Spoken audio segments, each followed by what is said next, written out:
Hi, I'm Jillian and welcome to the show. I offer spiritual growth for the rebel soul, guiding you through the labyrinth of your own ascension path. This show is for the rebel souls that challenge the status quo, those that crave authenticity in every single aspect of their lives, that desire to embrace their uniqueness, follow their passions, connect to their soul, and live according to who they truly are, even if that means having the courage to go against the grain or the norms of society.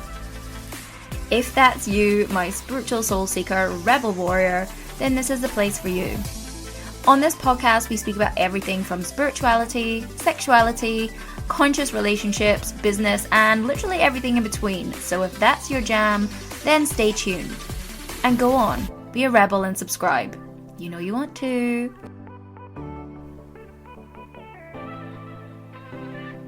Okay, so today's episode is personal and a little bit raw. So I just want to take you behind the scenes of a trigger that I actually recently experienced and how it led me on this journey of healing my ancestral wounds and forging my own path. Now, grab your favorite drink, settle in, and let's just talk about creativity, triggers, and why it's okay to be a rebel soul in a world that just wants you to conform.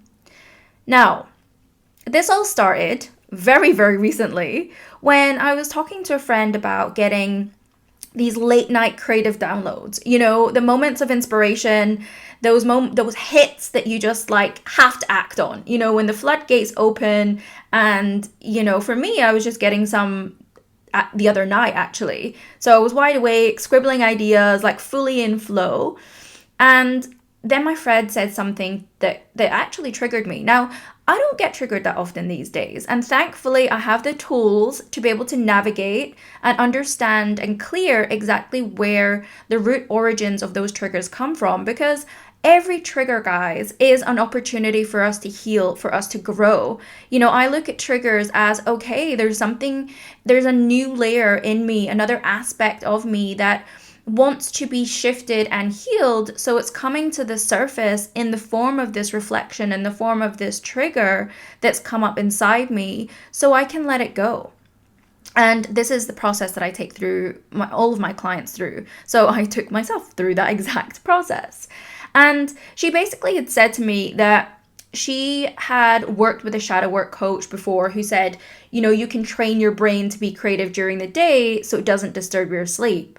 And at first I was like, cool, okay, listening. But deep inside something flared up, right? It was a bit of a rebellion. It was a bit of defensiveness. It was like, I felt like I had to fight for my way of doing things. But underneath that, as I said, I knew there was something deeper. There was a wound here. There was a belief here that was just ready to be let go. So I really sat with it and I was like, okay, what was that part of me? What part of me felt like through that reflection of what she had said that my process, my way of doing it wasn't right. Like I was doing it wrong. You know, maybe I was doing this whole creativity thing wrong, even though creativity is one of my greatest gifts. And I do believe that when we're inspired, it's in spirit. It's those creative downloads from spirit. And it just so happened that, you know, the couple of nights before, I got them at night. And sure, did it disturb my sleep? But I was in flow and I wanted those creative insights. Now, this is the thing, right? Like, I am so creative throughout all of my day. I'm creating content all day. I actually do so much when it comes to creativity in my business. And this is actually what we were talking about. So when that came up, I was like, ooh, that's interesting. What is this? So again, like I said, I took myself through the exact healing process that I guide my clients through. Like I wanted to get to the root cause of this trigger. You know, that ego story that my ego was basically telling me that I wasn't enough, or I wasn't doing it right enough, or I was doing it wrong, you know, or there was something like inherently flawed about me because of this, what was happening, right? So at first, when I started to take myself through this process, I actually thought I would find like an inner child memory of my own. But instead, I was actually taken deeper into my ancestral line. Now, again, this is why this work is so amazing, because I'm able to go into and help my clients go into wherever that root origin is, whatever that wound is that we need to heal, we go directly into that place. And that doesn't have to be your inner child. That doesn't have to be from this lifetime. This could be things that you're carrying in your DNA from your generational line. This could be patterns or trauma that you've carried from past lives. This could be things that you've absorbed from the people around you. And this is what's so great about this work, is we can actually pinpoint the root origin of what it is. And that's exactly what happened with me. So when I went into the process, the first vision that I saw was actually of my own gran. It was, at first I saw an image of my gran and my dad, right? So I was like, okay, this is not actually mine. This is my dad's line. So the first memory that I went into was a vision of my gran, who at that I was told that she was 17 and she just found out that she was pregnant with my dad. Now, in that experience, I could feel her shame.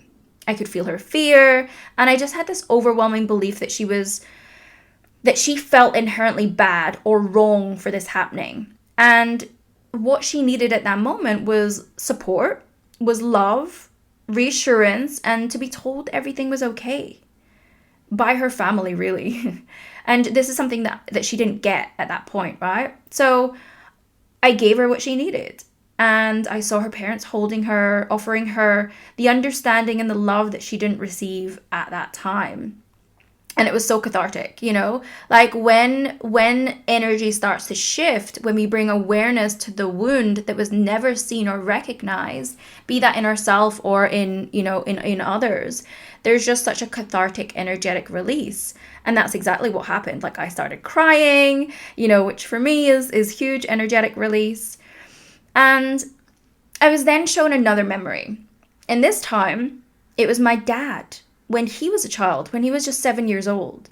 And at this point, his family had broke apart and his mom and his dad had separated, and it was a bit of a toxic situation. And he was actually sent to a care home. And in that memory that I was accessing psychically, that I was tapping into energetically, I could feel his confusion, I could feel his heartbreak, and this deep-seated belief that he wasn't worthy of love or care. And I offered him healing in that experience. I saw the most evolved version of his mom, my gran, stepping in and giving him what he needed at that point, which was fighting for him, which was protecting him and letting him know that he was needed and wanted and loved, which are the things that he inherently didn't get at that time.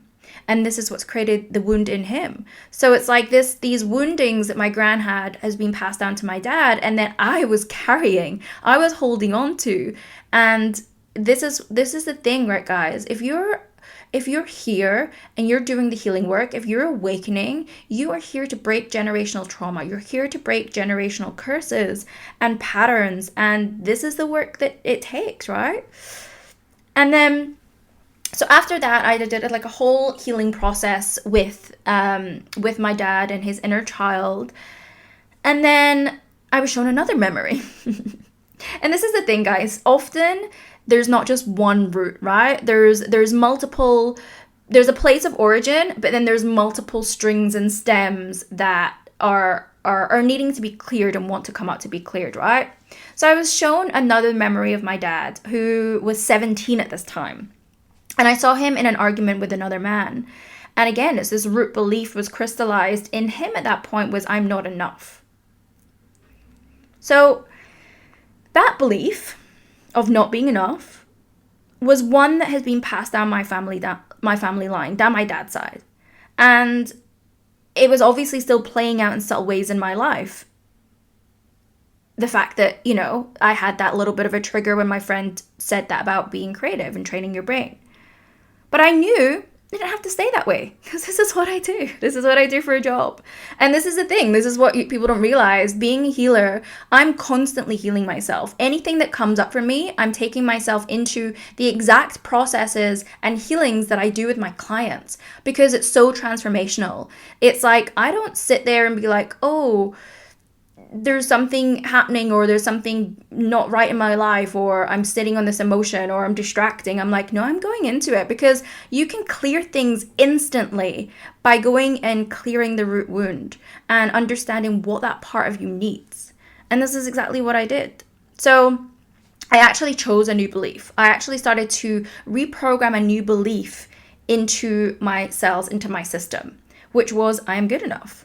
You know, that was the one that felt the most relevant, the most powerful and potent for me. So I chose that new belief, and I sat with that, and I repeated that, and I integrated that into my whole cellular being. And I could just feel that shift inside me. You know, and this is what happens again, because all of this work is energetic. Like the awareness, the shifts, the visualization, the feelings, all of it, it's all happening on an energetic level. And you can feel it. You can feel the shifts. You can feel the moves, you know, the crying, all the things that happen inside these healing sessions. You know, I was experiencing it all for myself. So because I shifted out all of this ancestral patterning and programming and this old belief that I was carrying, because it being passed down my generational line, and I shifted that into a more empowering belief, I just started to unlock this new level of trust in myself. And, you know, here's the thing. As I said, it wasn't about me. This actually wasn't about me. It was about healing the wounds of my gran, my dad, and ultimately the generations before me. Because as a rebel soul, part of my purpose is to break those patterns and pave a new way forward, not just for myself, but for my whole lineage. And again, if this resonates with you, you are the chain breaker. You're the one that is here to shift those patterns and heal the karma and heal the trauma from all of our generational lines. You know, and that's not just about passing it down to the next lineage. You might not have kids. So it's about healing yourself, and in turn, healing everything from your past. So after that process, I connected with my higher self, as I always do, and I received a message. And the message from my higher self, my most evolved, conscious, aware as fuck self, said to me, she said, you are here to trust yourself, not follow the beat of someone else's drum. You're not here to conform.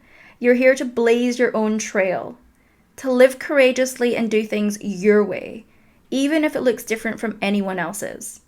And that's the gift of being a rebel soul. So if you're listening to this and you've been second guessing yourself, or feeling like you're not doing it right or not enough, then let me tell you this. You are good enough. You don't have to do anything the way that someone else says you should. Your way is your way, and that's more than enough.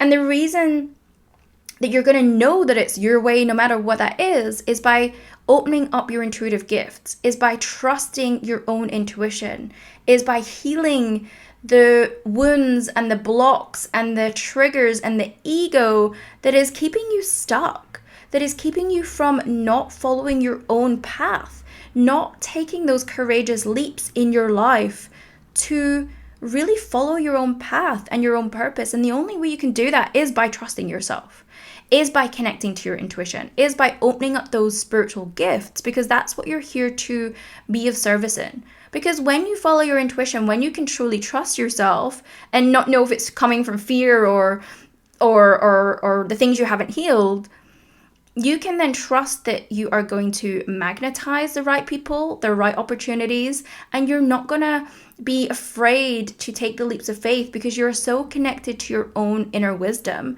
that it just is like, yeah, this is what I'm doing, even if it doesn't make sense to anyone else. And for the most part, if you have a big mission on this earth and you are here to awaken, you're here to awaken other people. And that means by doing things your way.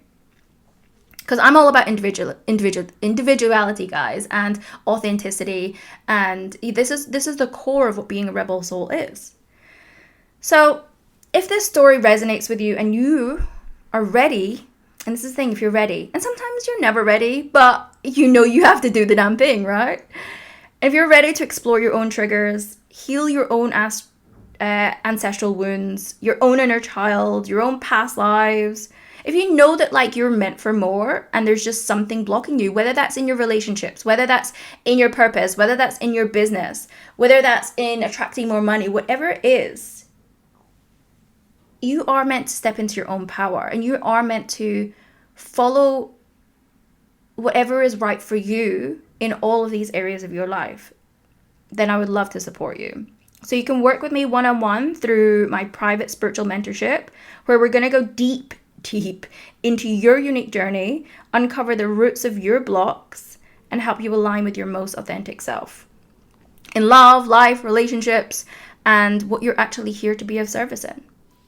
Or if you're ready to join a community of rebel souls just like you, then you can check out my Rebel Psychic School, which is my transformative spiritual program where you're going to develop your psychic abilities, you're going to clear your energy blocks, you're going to connect with your spirit guides, you're going to learn to do readings, you're going to tap into your mediumship abilities, you're going to start to work with energy. I mean, there's so many things in this. And you're going to learn to fully trust and embody your own intuition, so it can lead you to living the most soul-aligned life. You're not meant to live mediocrely. You're not meant to be unhappy. You're meant to do things your way, and the only way that you can do that is by following your own inner compass. Guys, your soul already knows the way. You just need the right support to unlock it.